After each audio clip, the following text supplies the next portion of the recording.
Horror कहानियां थी। रहस्यमयी गर्भ। 60 वर्ष की उर्मिला शहर के बाहरी हिस्से में अपने छोटे से घर में अकेली रहा करती थी। एक रात शहर में बहुत जोर का तूफान आया। जोर जोर से हवाएं और आंधी तूफान के साथ तेज बारिश होने लगी। उन आवाजों को सुनकर कोई भी घबरा जाता, लेकिन उर्मिला घर के सारे खिड़की दरवाजे बंद कर गहरी नींद में सो रही थी। रात के लगभग 12 बजे होंगे कि किसी ने उर्मिला के घर का दरवाजा खटखटाया। दरवाजे के खटखटाने की आवाज सुनकर उर्मिला की नींद खुलती है। आखिर इतनी रात को कौन आया होगा? उर्मिला जाकर दरवाजा खोलती है तो सामने लगभग 26 साल की बेहद सुंदर लड़की को खड़ा देख हैरान रह जाती है। कौन हो बेटा, और इतनी रात को इतने भयंकर तूफान में कहाँ भटक रही हो? चाची, आपने मुझे पहचाना नहीं? मैं आपकी दूर की रिश्तेदार शालिनी। अरे हाँ, बचपन में तुझे देखा था। इतनी जवान हो गई है, कैसे पहचान में आती? लेकिन तू यहाँ क्या कर रही है, और वो भी ऐसी अंधेरी तूफान भरी रात में? उर्मिला की बात सुनते ही शालिनी की आंखों से आंसू बहने लगे। वो फूट फूट कर रोने लगी। ये देखकर उर्मिला को कुछ समझ में नहीं आया और उसने शालिनी का हाथ पकड़कर घर के अंदर आने के लिए कहा। जैसे ही शालिनी घर के अंदर रोशनी में आई, उर्मिला की नजर उसके पेट की तरफ गई, जिसे देखकर ये साफ पता चल रहा था कि वो प्रेग्नेंट है। अरे, तू तो पेट से है। ऐसी हालत में इतने भयंकर तूफान में आधी रात को बाहर भटक रही है। आखिर बात क्या है बेटा, मुझे सब कुछ साफ साफ बता। क्या बताऊं चाची, ये सब जिसकी वजह से हुआ है उसके बारे में बताने में भी मुझे शर्म आती है। मैंने घर वालों की मर्जी के खिलाफ जाकर एक लड़के से शादी कर ली थी, पर वो शादी के 1 महीने बाद ही मुझे छोड़कर चला गया। छोड़कर चला गया का क्या मतलब? क्या उसके साथ कोई हादसा हो गया? नहीं, उसे कोई दूसरी लड़की पसंद आ गई और मेरी प्रेगनेंसी की खबर सुनते ही उसने मुझे बेसहारा छोड़ दिया। उसके बाद मैं अपने घर गई, लेकिन माँ पापा ने मुझे घर में कदम तक नहीं रखने दिया। तभी मुझे आपकी याद आई। कोई बात नहीं, कोई बात नहीं, तुमने यहाँ आकर अच्छा ही किया। एक काम करो, तुम आराम करो। वैसे भी ऐसी हालत में इतना घूमना फिरना और इस तरह आधी रात को बाहर भटकना ठीक नहीं होता। प्रेग्नेंट औरत को आधी रात को घर से बाहर नहीं निकलना चाहिए। बुरी आत्माएं उस पर अपना असर दिखा सकती है। और इतना कहकर उर्मिला ने शालिनी को एक दूसरे कमरे में जाकर आराम करने के लिए कहा। लेकिन जैसे ही शालिनी अपने कमरे में जाने लगी, अचानक से उर्मिला ने उसे रोक लिया। एक बात बताओ बेटा, तुम्हारा कौन सा महीना चल रहा है? पेट देखकर तो लगता है कि लगभग 6 महीने पूरे हो गए होंगे। उर्मिला की बात सुनकर शालिनी के होठों पर मुस्कुराहट आ गई। चाची जी, अभी सिर्फ 1 ही महीना हुआ है। शालिनी की बात सुन उर्मिला दंग रह गई। उसे समझ में नहीं आ रहा था कि प्रेगनेंसी के पहले ही महीने में शालिनी की हालत ऐसी क्यों थी। लेकिन फिर उसने बात को नजरअंदाज कर शालिनी को आराम करने के लिए कहा और खुद भी कमरे में जाकर सो गई। अभी कुछ ही घंटे बीते थे कि अचानक से एक बच्चे के बड़े ही अजीबोगरीब बेढंगे तरीके से रोने की आवाजें उर्मिला के घर में गूंजने लगी। उन आवाजों को सुनकर उर्मिला की नींद फिर से खुलती है। ये अचानक बच्चे के रोने की आवाज कहां से आने लगी? उसने उठकर चारों तरफ देखा, पर वहां उसे कोई नजर नहीं आया। उर्मिला घबराते हुए शालिनी के कमरे में गई तो वहां उसे कमरे की दीवार पर एक बेहद खौफनाक साया नजर आया, जिसे देखकर उर्मिला बुरी तरह से घबरा गई। आखिर ये सब क्या हो रहा है? शालिनी, शालिनी उठो! उसने जोर जोर से आवाज देकर शालिनी को जगाने की कोशिश की, लेकिन ऐसा लग रहा था जैसे उसकी आवाज शालिनी तक पहुंच ही नहीं रही थी। कमरे की दीवार पर एक बहुत बड़ा और बेहद डरावने दिखने वाले इंसान का साया और एक बच्चे के अजीबोगरीब ढंग से रोने और चीखने की आवाजें अब उर्मिला को ज्यादा डराने लगी थी। उर्मिला को शालिनी की चिंता सताने लगी और उसने पूरी ताकत के साथ चीखकर शालिनी को आवाज लगाई, शालिनी! तभी अचानक सब कुछ एकदम पहले जैसा हो जाता है और उर्मिला की आवाज सुनकर शालिनी की नींद खुलती है। क्या हुआ चाची, आप इतनी तेज क्यों चिल्ला रही हैं? अब ठीक तो है ना? अभी अभी मैंने तुम्हारे कमरे में कुछ अजीब सा देखा। तुम ठीक हो ना शालिनी? मुझे यहाँ एक बच्चे के रोने की आवाज़ें आ रही थी। लगता है आपको मेरी कुछ ज़्यादा ही चिंता हो गई है।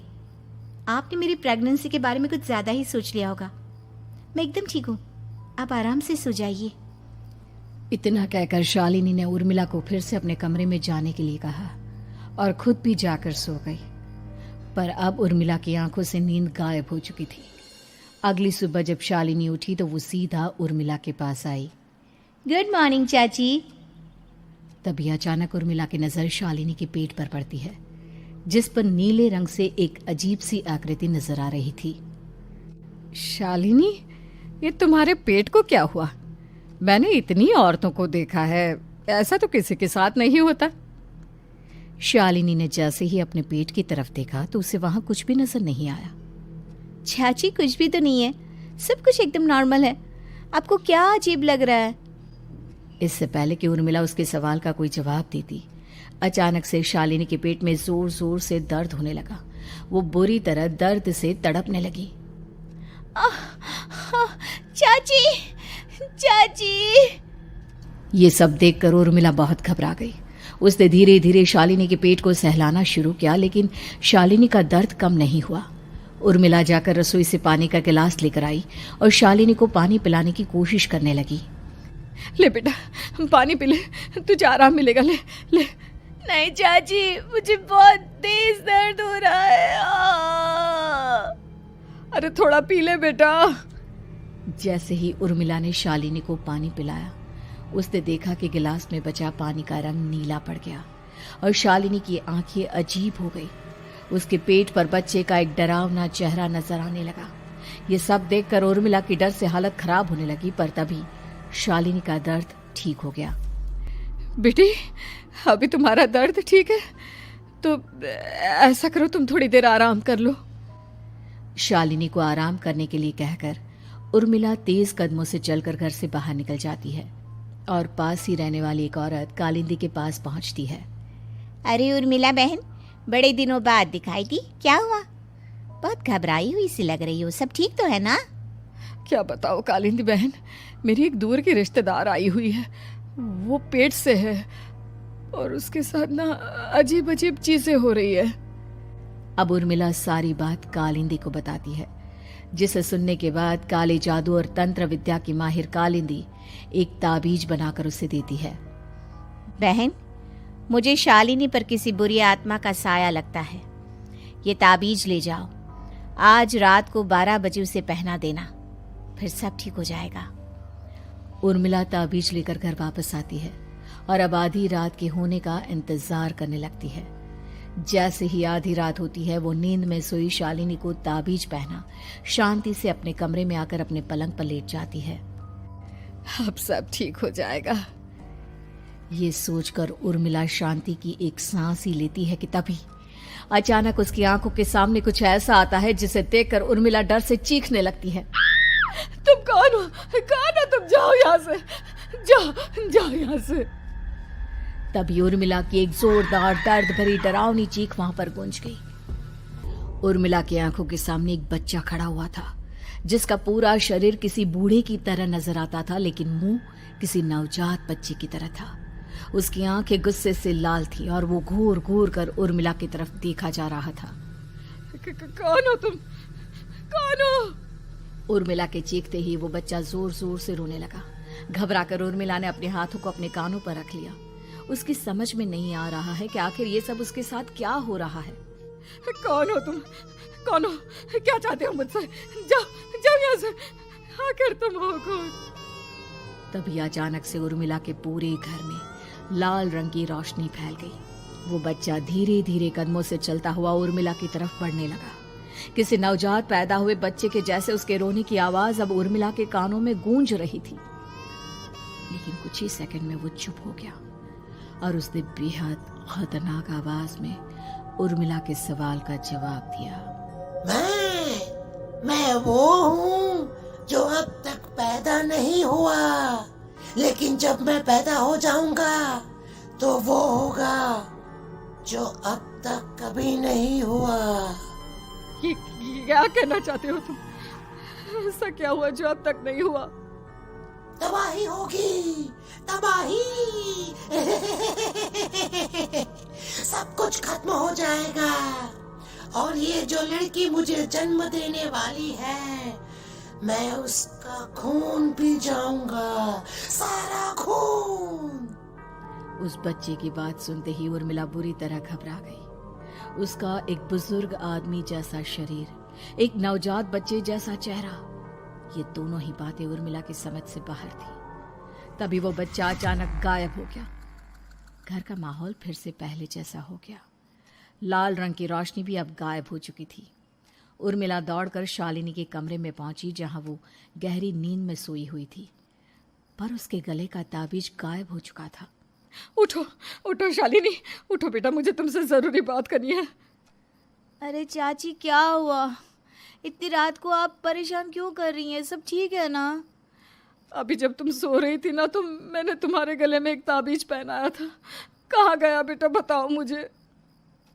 शालिनी ने चारों तरफ अपनी नजरें घुमाकर देखा, लेकिन वहां पर कोई ताबीज नहीं था।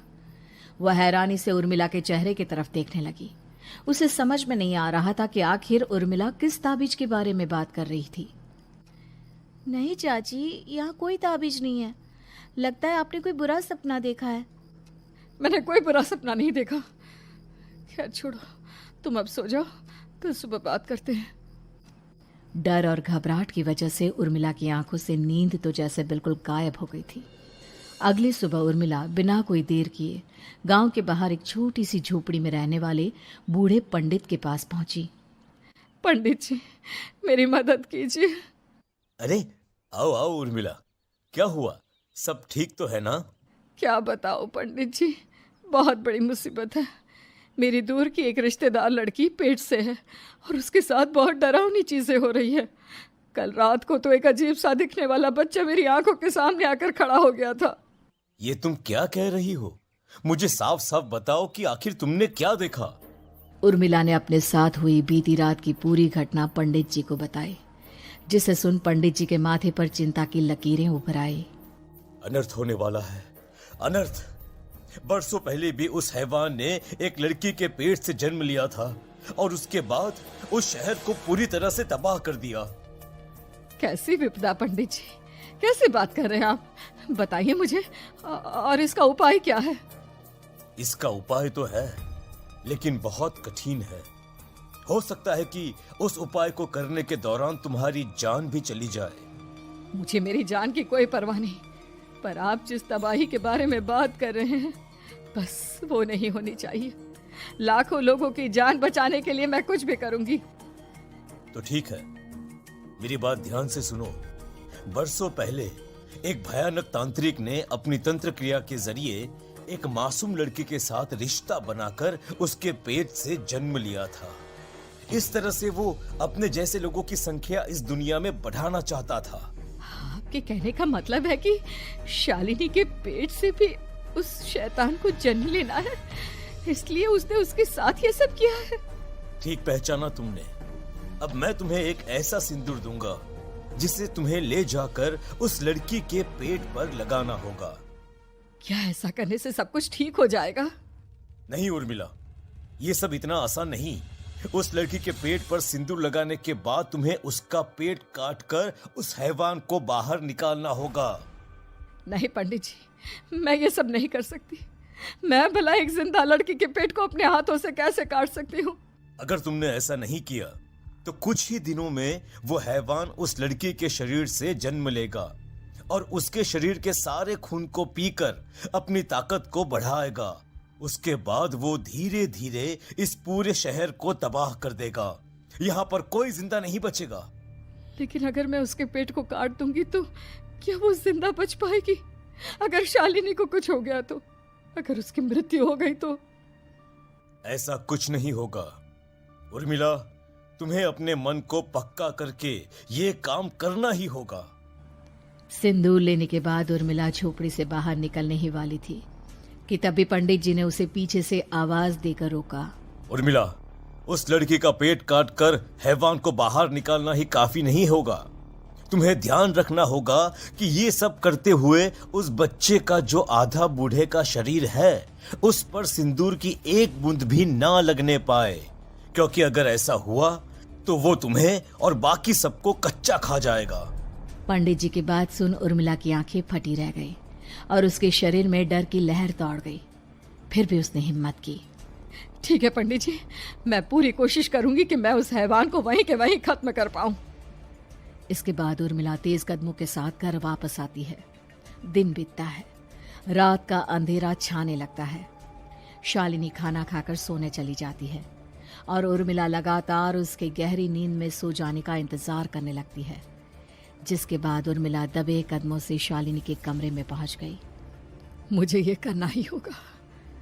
अब उर्मिला ने धीरे धीरे शालिनी के पेट पर पंडित जी का दिया सिंदूर लगाना शुरू किया। उर्मिला के हाथ बुरी तरह से कांप रहे थे। उसके एक हाथ में चाकू था जिससे वो पेट काटने वाली थी।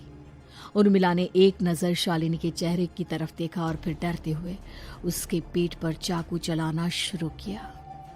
कमाल है, मैं इसका पेट काट रही हूँ और ये आराम से सो रही है। इसे दर्द नहीं हो रहा क्या? तभी अचानक उर्मिला के कानों में बच्चे की रोने की आवाज सुनाई देने लगी। उसने घबराकर चारों तरफ देखा पर वहां पर कोई नहीं था, बस रोने की आवाज लगातार आ रही थी। उर्मिला बिना रुके लगातार शालिनी के पेट को काटती रही। उसे इस बात का भी ध्यान रखना था कि सिंदूर बच्चे के बूढ़े आदमी वाली शरीर के हिस्से पर ना लगे। कुछ ही देर में वो हैवानी बच्चा उर्मिला के हाथों में था। उसने बड़ी ही सावधानी से उस बच्चे को बाहर निकाला और पंडित जी के कहे अनुसार उसे घर से दूर जलाने के लिए ले गई। पर तभी उसके सामने वही बूढ़े शरीर और बच्चे के चेहरे वाला बच्चा आ गया। अपनी गोद में और सामने भी बच्चे को देखकर उर्मिला हैरान रह गई। मुझे मारोगी? मुझे इतनी हिम्मत कैसे आ गई तुम्हारी?